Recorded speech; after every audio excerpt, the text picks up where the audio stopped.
Mahigit 2 linggong ginalugad ng mga pulis ang compound ng Kingdom of Jesus Christ sa Davao City para ihain ang warrant of arrest laban kay Pastor Apollo Kibuloy. Ayon kay Pangulong Bongbong Marcos, umaga nitong September 9 na magpadala raw ng mensahe ang kampo ni Kibuloy na handa na itong sumuko.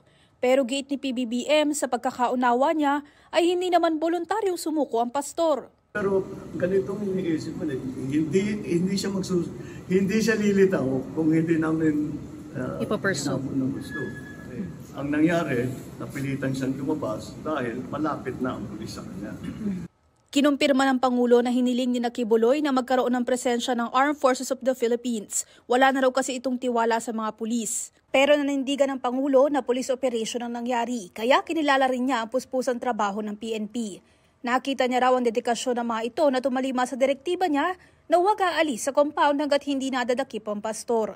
Kasabay niyan, iginiit ni PBBM na walang armas sa mga pumasok na pulis sa KOJC compound. Kung merong mang nasaktan, ay may galos lamang, may sugat lamang. No major injuries or sila sa tulukan, sa kirian. Ngunit wala namang nasaktan na, wala namang namatay, walang naparil. Dahil walang ulitin ko. Lahat ng pumasok sa KOJC compound, lahat ng tao natin, ni isa doon ay may dalang baril. Wala sa kanilang may dalang baril. Dahil hindi mo na malaman kung may dalang baril, iba yung nagiging usapan. Yung instruction ko sa kanila. Wala akong gusto masaktan. Hindi ko naman gustong saktan yung mga member ng KOJC. May kasong sexual abuse at human trafficking sa bansa si Kibuloy. Nasa most wanted list din siya ng Amerika. Sabi naman ng Pangulo, wala pang request na extradition ng US. It is now within the court's hands.